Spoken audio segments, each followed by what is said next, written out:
Mic check, mic check. Can everyone hear me in the back of the room? I've got on my coach's voice this morning, my broadcast voice, so I'll try not to blow your ears out.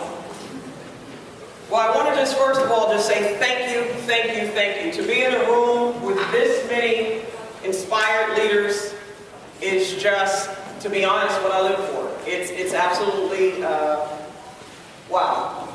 I'm very, very excited about being here. Play through the foul is kind of my trademark. I do a team building and communication training. I'll tell you a little bit more about that as time moves on.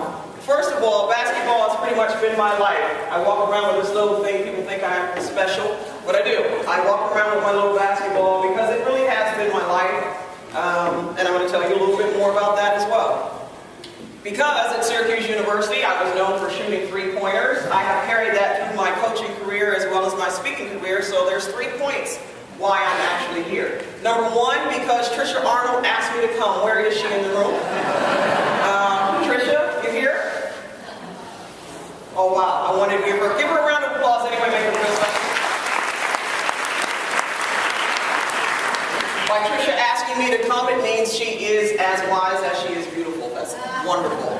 Okay, my second reason for being here is, as I told you, it is absolutely my passion. I've discovered it is now my purpose, and therefore it is my privilege to be here. Last but not least, the Washington Post. I grew up in Washington, D.C., or in the neighboring areas, metropolitan area of our nation's capital. And Forbes magazine also asked me to come. Subliminally, not actually. And I'll tell you why. See, I was reading the Washington Post, and back in February, it said that U.S. teachers' job satisfaction has cratered. There was a report. Many of you probably know of this report. It's conducted annually by the MetLife survey of the American teacher. And what they've said is we've got some really, really miserable people out there. Half of America's public school teachers say they feel great stress several days a week and are so demoralized that their level of satisfaction has dropped 23 percentage points since 2008. It is at its lowest in 25 years, and this according to that survey. So what it was 63% originally had said back in 2008. I am very satisfied with my job as a teacher. As of this last report, that had dropped down to 39%. Forbes has gone a step better and said it's not just teachers. We're not going to pick on educators. We're going to pick on the whole country. You see, only 19% of workers say that they're actually satisfied with their jobs. 19% of workers. So when you put this all together, basically another 16% said that they were somewhat satisfied. I'm kind of happy with my job. Kind of. But for the most part, 65% or almost 2/3 country has said, not very happy. Well, I call this situation a foul. See, what I've done is, because I've been around basketball and sports in general for so long, I've learned to see that there's a lot of parallels between life and sport. So I began calling everything that happened to me that I didn't like a foul. What we have going on here are fouls. Fouls are situations, circumstances, technology, and people who can limit, hinder, threaten, alter, and discourage us from our desired goal. What happens is it ends up turning our life upside down. So, I want to talk about that technology foul just for a second. See, in 2000, moving all into the millennium, we have, and this is like an old slide. I think the only thing I added was Instagram. And I'm not mad at technology. I loved it. I absolutely love what it's done for us. But I think it's kind of made us lazy.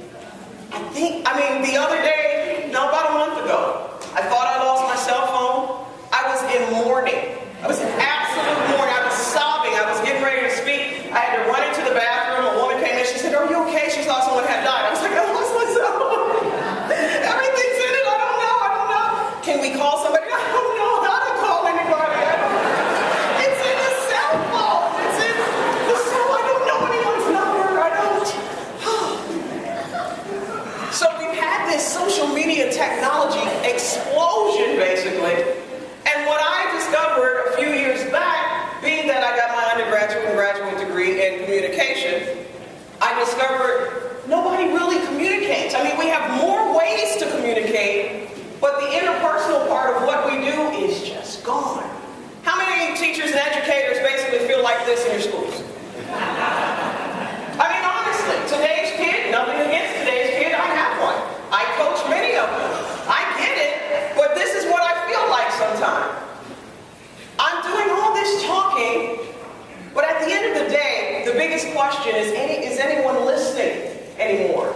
We've got all kind of policies that are coming through the schools. We've got all these changes and all this technology that we have no clue what really to do with. Everybody's talking and no one's listening anymore.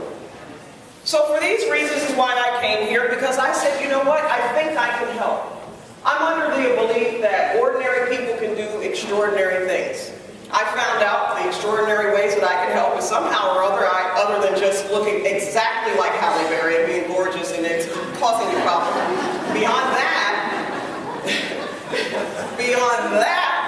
I really think that I can contribute because I do have a background in communications. I'm kind of a natural communicator, and I began to deepen my study of psychology and communication and my research, and I listened. I listened to my mother. In 2007, my mother sat down at the table with me. I was coaching at Indiana University, women's basketball. And she came up from Florida. My folks live in Jacksonville. Any Duval County folks in the house? Duval in the house? Okay, so they came up from Jacksonville. And I'm sitting at the table with my mom and my dad. And out of the blue, my mother was a good lecturer. She should have been a teacher. She would always lecture. Usually the lectures were, you need to get a good man, settle down, and that kind of thing. Well, this time, the lecture changed. And out of the blue, she said, you know what? You need to quit that coaching thing. You need to quit coaching. You need to finish writing that book. And you need to get on Oprah. See, my mom loved Oprah. And she would talk about Oprah, getting on Oprah like you go get it out of the grocery store. Cereal, milk, and appearance on Oprah. I'm just going to take that. It doesn't work that way, Mom. But you need to get on Oprah. Okay. Well, at the time, it struck me as odd, and I wasn't quite sure where she was going, but she was very adamant that I needed to quit coaching, write the book, and get on the speaker circuit. She said, your gift, you're giving up on your gift. Your gift is that you can talk to anybody, and you can inspire people and encourage people. I never really thought of that much as a gift. 2 weeks later, my mother died suddenly of a heart attack. I did not have an opportunity to speak to her ever again. That stayed in my mind forever. And I decided that maybe that was prophetic. Perhaps I should listen to my mother. So I wrote my first book, Play Through the Foul, Basketball Lessons for the Game of Life. Following that, after I got on the speaker circuit a little bit, I began to develop and learn my love of teaching, educating, coaching, and training. So I began Play Through the Foul, team building and communication training. Shortly after that, a story that I'm going to share with you a little bit, I did the thing with New Best Friend, a little book of faith, because I'm a woman of great faith. In fact, the word Vera actually means faith.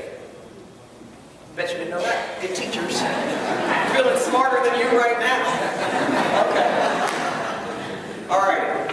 So here's my story, my background. So I grew up in the Washington, D.C. area, played basketball at Syracuse University. There I am with the Jerry Curl, don't hate, appreciate. Coaching on the bench there. I coached at the University of Dayton, Indiana, and most recently Florida Atlantic University. I got an opportunity to meet my idol, Robin Roberts. She's down there in the middle. All-time favorite idol. She's now on Good Morning America. Got a chance to spend 3 years with her on the set of ESPN. And then currently, I work at the Big Ten Network, which is based out of Chicago for the women's basketball season. And my favorite little picture is the one in the corner where I actually basketball. This thing took me all the way to Japan. And I got to work with a bunch of military families whose parents had been deployed.